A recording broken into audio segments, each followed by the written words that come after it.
বিসমিল্লাহির রহমানির রহিম। শুরু করছি পরম করুণাময় মহান আল্লাহ তাআলার নামে।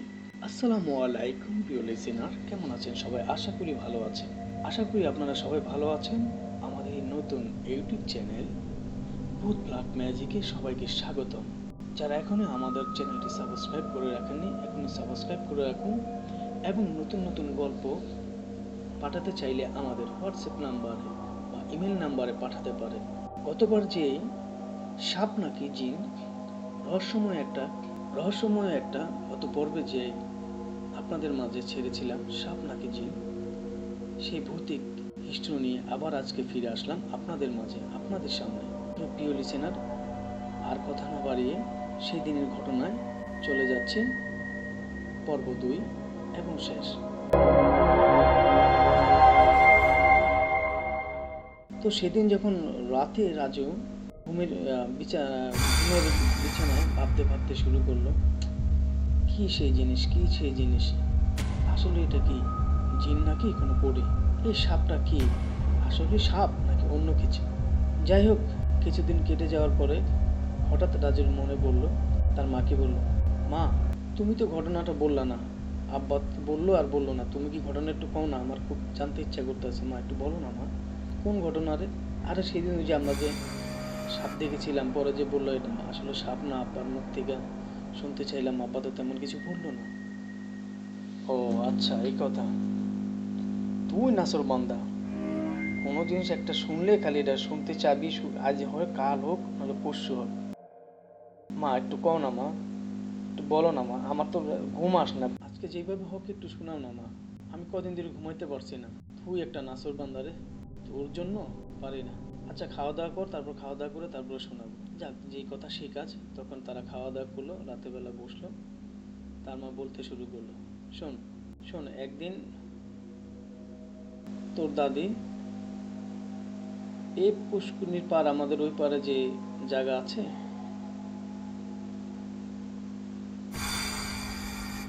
এই পুকুর পার আমাদের যে জায়গা আছে, ওই জায়গাতে গিয়েছিল যে আমের চারা টারা বুনতে, করতে। ওখানে তো আমাদের আমের চারা টারা আছে, গাছ লাগানো আছে। তো ভোরবেলা নামাজ পড়ে তোর দাদি একটু ওই দিকে যাচ্ছিল, যে এটি হঠাৎ উনি দেখলেন ওইখানে একটি সাপ শুয়ে আছে। সাপটি শুয়ে আছে কোথায়? তোর দাদি যেখানটা যাবে, তোদের যে আম গাছ চারা লাগাইছে সেই চারার এখানে। তো দাদি থমকে দাঁড়িয়ে গেল। দাঁড়িয়ে যাওয়ার পরে তোর দাদিকে সাপটি দেখলো, থেকে ফোনা তুললে দাঁড়ালো। দাঁড়ানোর পর তোর দাদি চিৎকার দিয়ে চলে আসলো। চিৎকার দিয়ে চলে আসার পরে তখন তোরা আব্বা, আমি ছিলাম ঘাটলায় হান্ডি পাতিল মাছতেছি।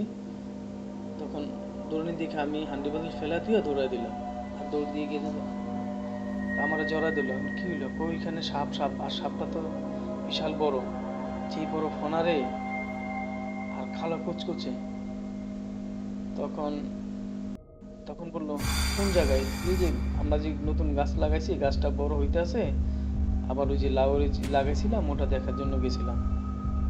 সাপটা যাতে একটা সাপ শুয়ে রয়েছে, সে আমাকে দিকে ফট করে দাঁড়ায় উঠলো, দাঁড়া উঠে সে বললো, ফেনা তুলে ধরলো। আর এত বড় ফেনা, এত উঁচা হয়েছে, আমি এখান থেকে চলে আসলাম ভয়ে। পরে যেয়ে দেখলাম কই কিছুই না। পরে বললাম আচ্ছা ঠিক আছে। আরেকদিন এরকম আমি তো গেলাম ওই পাতা কুড়াতে এই করতে করতে, ওই যে এখন তো ওই জায়গাটা একটু শুকনা দেখাচ্ছে, আরো ঢাল ছিল, তারপরে মাটি ফালানো হয়েছে, আমাদের জায়গাটা আমাদের বানছি, আর খালি জায়গাটা ওইভাবে। হঠাৎ করে দেখলাম খালি জায়গাতে একটা সাপ বের হলো। সাপটা বের হইয়া আমি যে রাস্তাটাতে যাব, সেই রাস্তা দিয়ে বড় হয়ে লাম্ব হয়ে শুয়ে পড়লো। আমি অবাক হলাম। এখন আমি ঝাড়ু দিব সামনে, যাইতে পারতেছি না। ওইখানে অনেক পাতা ছিল, ওই পাতাটির উপরে শুয়ে পড়লো, যেখানে আমি ঝাড়ু দিয়ে পাতাটি কুড়াবো। সাপটা দেখে তো আমি একটু ভয় ছিলাম। সাপটা দেখতে ভালোই মোটা, অনেক মোটা, আর কালো কুচকুচে।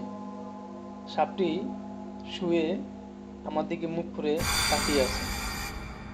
আমি কি করলাম ভয়ে, কাউকে কিছু না বললা তাড়াতাড়ি ঝাড়ুটা ফেলা থুয়ে আসা বললাম। আইসা হাঁপায়া বললাম, আমার শাশুড়ি বললো কি হলো?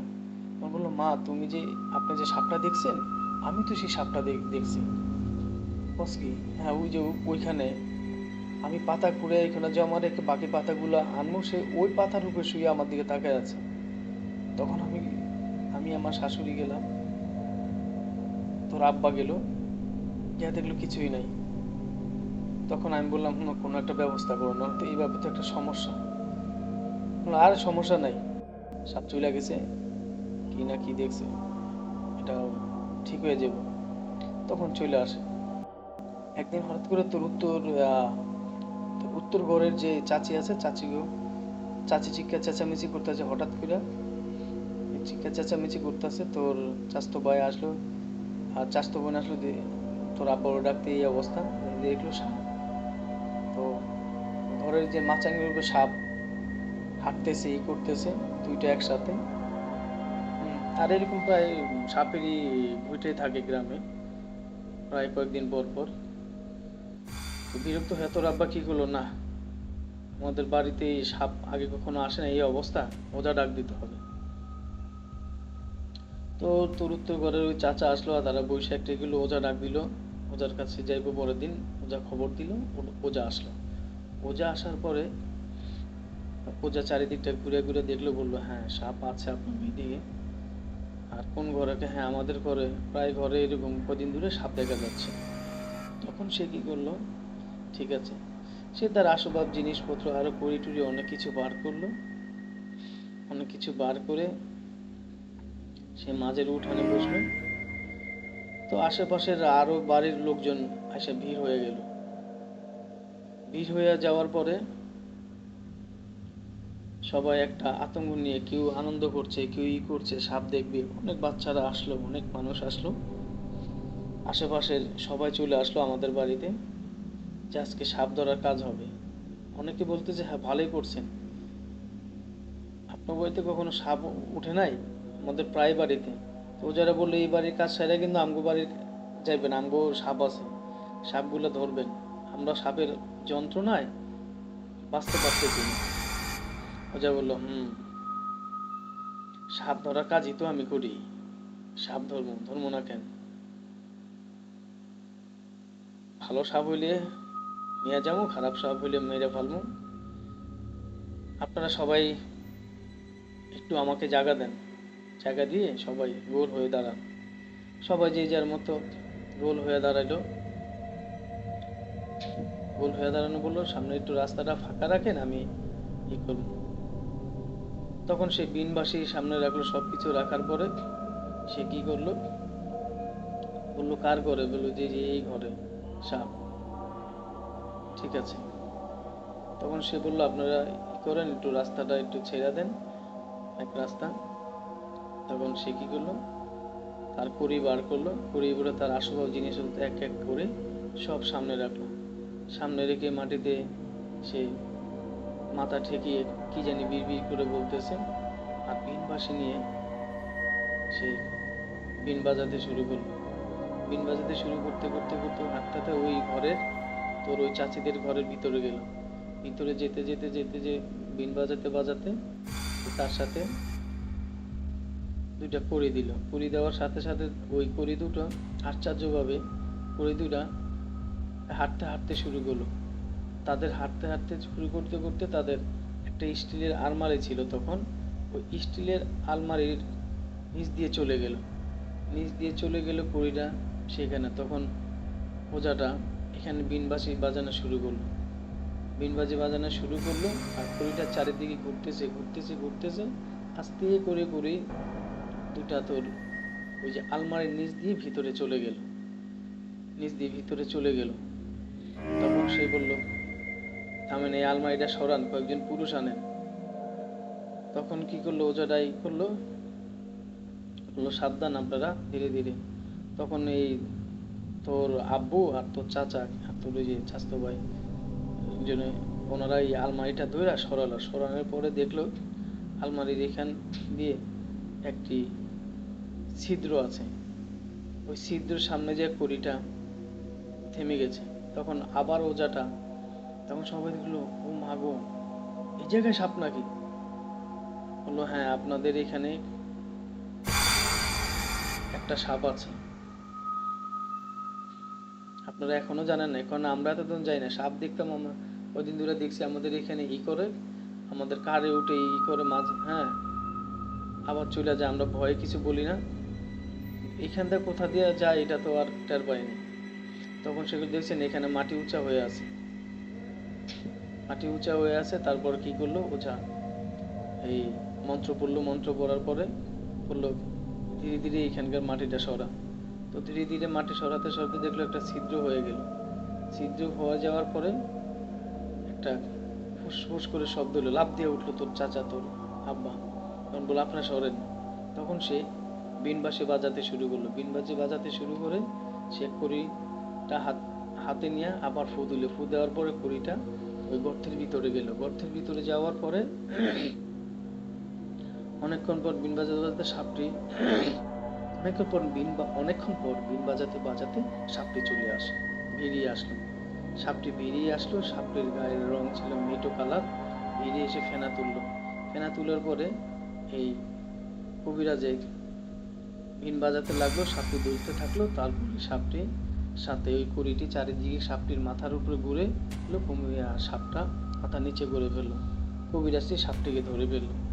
ধরে ফেললে আবার বিন বাজাতে শুরু করলো, বিন বাজাতে শুরু করলো। এই বাজাতে বাজাতে ঘর থেকে নেমে এই উত্তর দিকে গেল। উত্তর দিকে যেতে যেতে বিন বাঁশি বাজাতে শুরু করলো। আর সুপারি বাগান ছিল আমার ছোট্ট, সুপারি বাগান থেকে, সুপারি গাছ থেকে একটা সাপ নেমে আসলো। সেখান থেকে সাপটি ধরলো। ধরার পরে সে সাপটি মাঝখানে আনলো।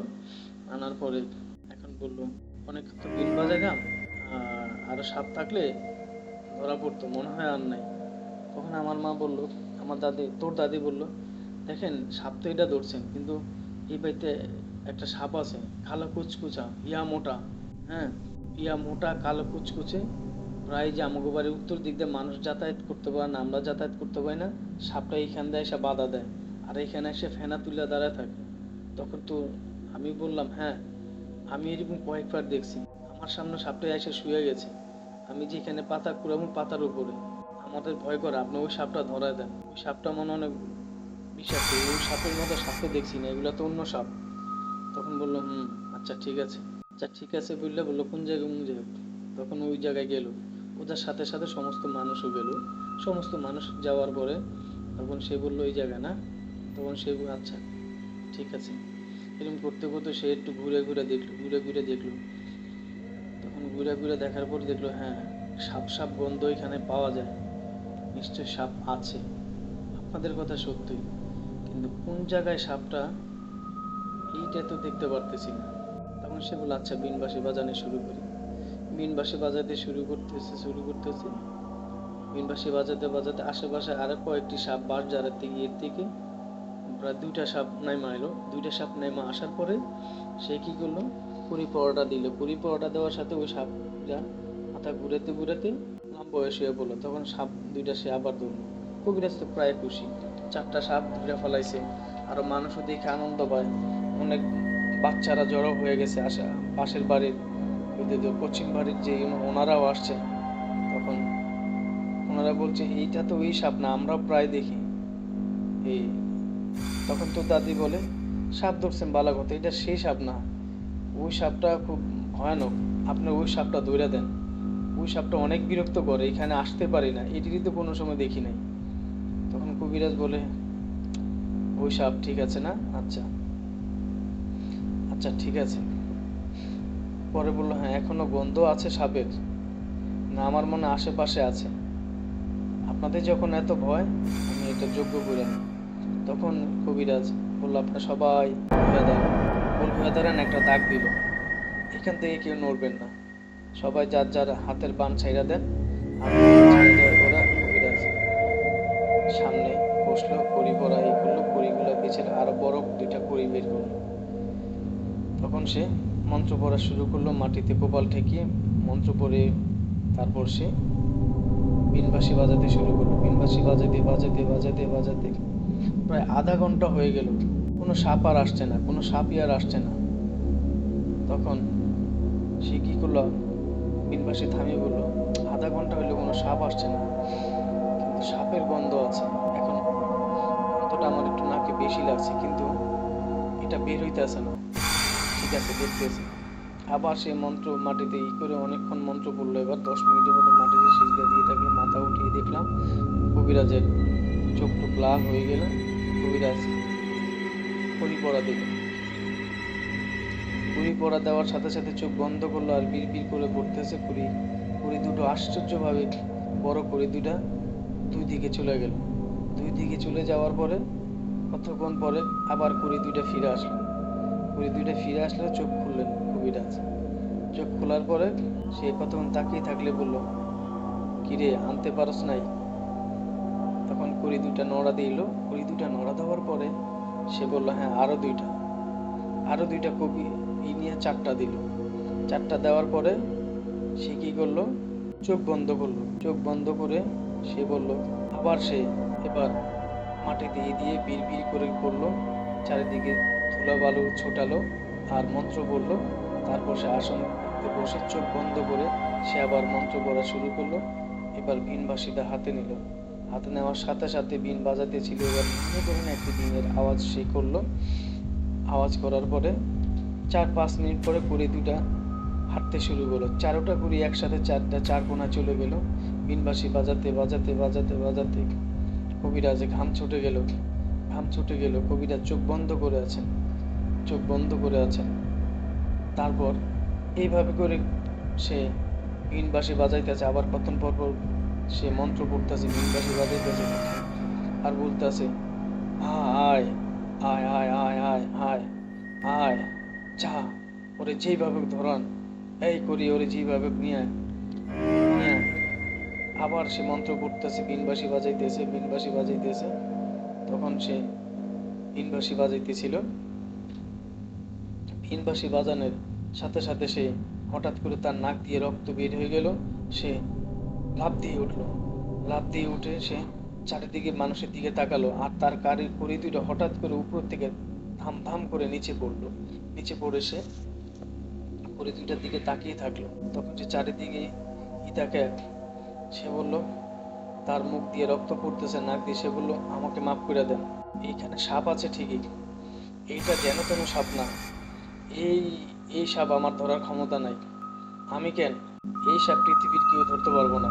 আমি হলাম এই অত্র গ্রামের সবচেয়ে বড় ওঝা। আমি অনেক সাপ দেখেছি, এরকম সাপ দেখিনি। এই সাপ ধরতে পারবো না, আমাকে ক্ষমা করে দেন। তখন তোর আব্বা চাচারা বললো, কি ব্যাপার, আপনি সাপ ধরতে পারবেন না? এটা আবার কি সাপ যে সাপ ধরতে পারবেন না? এত অভিজ্ঞতা লোক হয়ে আপনি? ভাই, অভিজ্ঞতার কোনো ব্যাপার না ভাই, অভিজ্ঞতা না। এই সাপটা খুব ভয়ানক সাপ। আমি এতবার চেষ্টা করলাম, পারলাম না।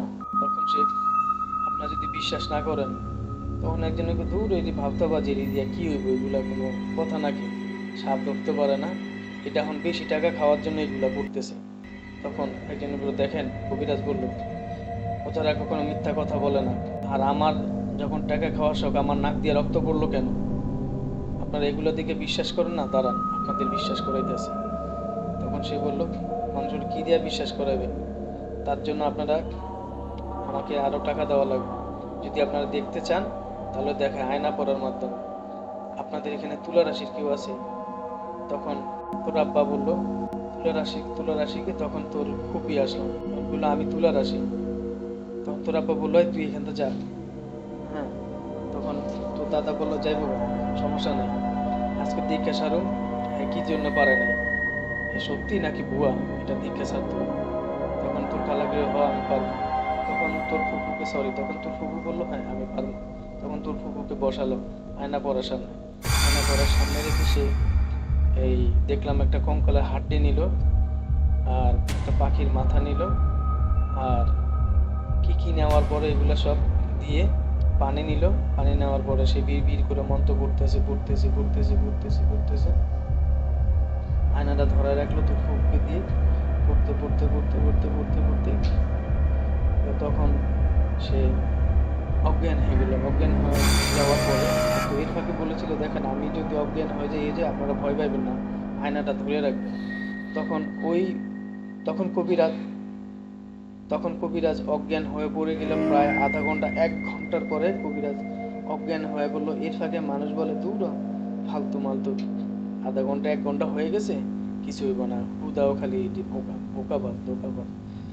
তখন কবিরাজ যখন অজ্ঞান হলো, তোর ফুফু কাঁপতেছে, কাঁপতে কাঁপতে কাঁপতে কাঁপতে তোর ফুফু এখন ওই আয়নাটা ছাড়তেও পারছে না, কিছু করতে পারতেছে না। তোর ফুফু কাঁপতেছে, কাঁপতে কাঁপতে হঠাৎ তোর ফুফু মাথা নিচে করে চোখ বন্ধ করে বসে থাকলো। আর আশ্চর্যজনক আমরা দেখলাম ওই আয়নার ভিতরে আমি, তোর আব্বু, তোর ওই চাচা আর তোর দাদা, তোর আব্বু আর তোর চাচা, তোর ওই দাদা, সে দেখে দেখলো আসলে কয়েকজনই দেখলো যে মুরব্বী যারা তাদের দেখতে বলছে, আর বাচ্চাদেরকে দাগের ভিতরে কাউকে আসতে নিষেধ করে দিয়েছে। তখন দেখার পরে দেখলো বিশাল এক সাপ, তার মাথায় 4টি ফনা, 7টা ডিমের উপরে সে বসে আছে। আর ওই কড়িগুলা যখন যায়, তখন সেই কড়িগুলো চারিদিকে ঘুরে, হ্যাঁ, কড়িগুলো আবার ফিরে আসে, আবার কড়িগুলো যে আবার ফিরে আসে, কড়িগুলো ওর কিছুই করতে পারছে না।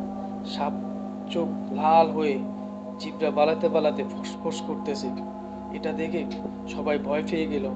ভয় পাওয়ার সাথে সাথে তখন আয়নাটা আবার বন্ধ হয়ে গেল। তারপর সবাই তোর দাদা গিয়ে বললো, যা পানি নিয়ে আস। তো পুকুরের পানি এসে কবিরাজকে পানি ছিটা দিয়ে করলো। কবিরাজকে এই গ্রামের যেমন তোর কিছু ছেলে পিলে থাকে আর তোর চাস্তো ভাই একটু হাত পা টিপা টিপি করলো বসে, তখন বললো সবাই ছাড়েন, আমি ভুয়াবাজ বাউতাবাজ না, সত্যি করে বলেন কি দেখছেন। তখন তো সবাই থমকে দাঁড়ালো। আর তাদের যারা এতক্ষণ ভণ্ড বলছে তারা মাথা নিচে করে থাকলো যে কি দেখছেন আপনারা, আমাকে একটু বলেন। আপনারা বলা লাগবে না, আমিই বলি। তখন সবাই সবার দিকে তাকাইলো। আপনারা একটা সাপ দেখতে পাচ্ছেন, 4 মাথাওয়ালা, 7টি ডিমের উপরে বসেছিল। দেখতে পাচ্ছি, আমি অজ্ঞান হয়েছি ঠিক, আমি স্বপ্নের ঘরে সব দেখেছি চোখ বন্ধ করে। এই সাপটি কোনো সাধারণ সাপ না, এই সাপটি কোনো খারাপ সাপ না। আমার করি যখন সেখানে যায় বারবার ফিরে আসে, তখন আমি যখন চোখ বন্ধ ছিলাম তখন সাপটি আমাকে গায়েবী আওয়াজ দিল, এই ওঝা, খবরদার, যত সাপ ধরছ, আর একবার যদি করি করস তাহলে 1টা মিনিটে লাগবো না তোকে আর তোর পরিবার সহ মাইরা ফেলাইতে, 1টা মিনিটও লাগবো না। এখনই করি সরা আর এখান থেকে চইলা যা, খবরদার বলে দিলাম। আর তার একটা ভয়ঙ্কর রূপ আমি দেখলাম বলার বাহিরে। ধীরে ধীরে সে আবার তার স্বাভাবিক রূপে ফিরে আসলো। তখন বললো, তোর চাচা, তোর দাদা, আরো কয়েকজন বললো, আমরা তো তাই দেখছি, সাপ, 7টি ডিমের উপরে।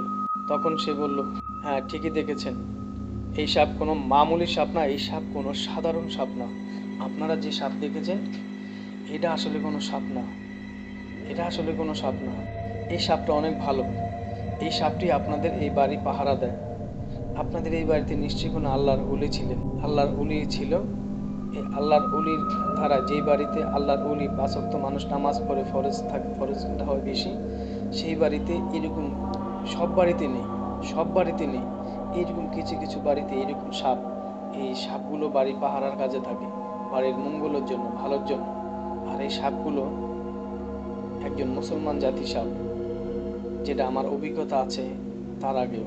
তখন বলল, যাই হোক, আপনারা এবার বিশ্বাস গেছেন তো, এই সাপ আপনাদের কোনো ক্ষতি করবে না, এই সাপ কারো ক্ষতি করে না, শুধু মাঝে মাঝে মানুষকে পরীক্ষা করে, মানুষের লোভ দেখে, মানুষ কতটা খারাপ সেটা একটু পরীক্ষা করে। আপনারা এই সাপ দেখলে কাউকে কিছু বলবেন না, প্রচার করবেন না, তাহলে এই সাপ একদিন দেখবেন আপনাদের বাড়ির থেকে বিলুপ্ত হয়ে যাবে। তখন আপনাদের বাড়িতে আপনার ভালো কিছু হবে না, মানুষের তেমন আয় মঙ্গল হবে না। তারপরে সবাই বিশ্বাস গেল। ধীরে ধীরে কবিরাজ তার সমস্ত কিছু নিয়ে কবিরাজকে 4টি মুরগি দিল, তারপরে ধান চাল দিল, আরও টাকা পয়সা দিল, মোটামুটি। আর কবিরাজ 4টি সাপ পেয়েছে। তার যাওয়ার সময় তোর দাদাকে বলে গেল আর আমাদেরকে বলে গেল, একান্তভাবে, শুনুন, আসলে এটা কোনো সাপ না, এটা অলৌকিক একটা জিনিস, যেটা আপনারা বিশ্বাস যাবেন না। এইটা বাড়ি পাহারা দেয়, সাপ অনেক ভালো, আপনারা কখনোই সাপকে দেখলে আঘাত করবেন না, ভয় পাবেন না। এই সাপকে দেখলে একটু এড়িয়ে যাবেন। আর এই সাপটি মামুলি কোনো সাপ না, আধ্যাত্মিক একটি সাপ। এক কথায় এই সাপটি, এটা হলো একটা জিন। তোর দাদা সবার মুখের দিকে, হ্যাঁ, ভয় পাবেন না, এটা একটা জিন। আর ফরেজগার জিন মুসলমান জিন, খুবই ভালো জিন। এদের বংশ অনেক বড়। আর সে একজন প্রতাপশালী জিন, খুবই প্রতাপশালী জিন। আর ফরেজগার জিন মুসলমান জিন। এই কথা আপনারা কাউকে বলবেন না, আপনাদের ভিতরে রাখবেন। এটা যারা বুঝার তারা এমনি বুঝে নেবে। তাহলে আমি আজকে চলে গেলাম, আপনারা ভালো থাকেন, ভয় পাবেন না। আমি চলে গেলাম, যে গোড়া সাপ ছিল ধরে নিয়েছি। আর এই সাপকে কিছুই বলবেন না, এটা আপনাদের বাড়ি পাহারা দেয়, হাসি তোলে। ভালো থাকবেন। তারপর ওজা চলে যায়। এরপর থেকে আমরা বুঝতে পারলাম আসলে এটা কোনো সাপ নয়, এটা একটা জিন। আমাদের বাড়ির সবাই নামাজ কালাম পড়ে ফরেজগার। আমাদের পুরান বাড়ি তোর দাদা, তোর দাদা তোর দাদা একজন আল্লাহর ওলির মতো ছিলেন। উনি কখনো মানুষের একটি আম পড়ে থাকলে আমও ধরতেন না। উনি কখনো মানুষের একটি গাছের টুকরা পড়ে থাকলে সেটা ধরতেন না। গাছে যদি রাস্তায় কোনো ইট থাকলে সেই জিনিসটা সরিয়ে রাখতেন। এক কথা তোর দাদা একজন অসাধারণ মানুষ ছিল। আর এমনি তো আমাদের বাড়িতে আল্লাহর রহমতে কখনো চোর ডাকাত এগুলা ঢোকে না, আসে না, একটা সুনাম আছে। হয়তো তার উসিলায় এই জিনটি পাহারা দেয় সাপ রূপে। এরকম প্রায় কিছু কিছু বাড়িতে থাকে। তো প্রিয় লিসেনার, আজকে এই পর্যন্তই। এই ছিল সেই রহস্যময় সাপের শেষ পর্ব। যদি নাম ঠিকানা গোপন করে রেখেছি, কারণ বুঝিনি তো এই সমস্ত কাহিনী নাম ঠিকানা গোপন করা অতি ভালো। তা না হলে সমস্যা হয়। বিশ্বাস করা আর না করা একান্ত আপনাদের ব্যাপার। আসলে আল্লাহ তাআলার যে মহিমা, কত রূপ, কত রূপকার, কত কিছু সৃষ্টি করেছেন। পাঁচ ওয়াক্ত সবাই নামাজ পড়বেন। যেই বাড়ির মানুষগুলো পাঁচ ওয়াক্ত নামাজ পড়ে ধার্মিক হয়, সেই বাড়ির মানুষগুলো এইভাবে এইভাবে কেউ না কেউ তাদের বাড়ি পাহারা দেয়। এটা সত্যি, এটা সত্যি হয়ে থাকে। এইটা কিন্তু সব বাড়িতে নয়, সব বাড়িতে হয় না, সব বাড়িতে হয় না, সব বাড়িতে নয়। এটা কিন্তু সব বাড়িতে হয় না, সব বাড়িতে নয়। অবশ্যই আশা করি আপনারা বুঝতে পেরেছেন। আজকে এই পর্যন্ত শেষ করলাম। শেষ করার আগে আবারও বললাম, এই গল্পগুলো অনেক কষ্ট করে কালেক্ট করতে হয়। যিনি লিখেছেন তিনি অনেক কষ্ট করে লেখেন। তিনার কাছ থেকে শোনা, শুধু তার নাম পরিচয়, আপনার বাড়ির ঠিকানা, গ্রামের ঠিকানা গোপনে রাখলাম, কারণ যাতে সমস্যা না হয়, ক্ষতি না হয়। আপনারা বেশি বেশি করে লাইক কমেন্ট আর ভিডিও দেখলে আমাদের এত কষ্টগুলো সাফল্য পায়, আমরা খুশি থাকতে পারি। আসসালামু আলাইকুম, সবাই ভালো থাকবেন। আজ এই পর্যন্তই, বিদায় নিচ্ছি। ভূত, ব্ল্যাক ম্যাজিক, ভূত, কালো জাদু হিস্টোরি ইউটিউব চ্যানেল আজকের পর্ব থেকে। আসসালামু আলাইকুম।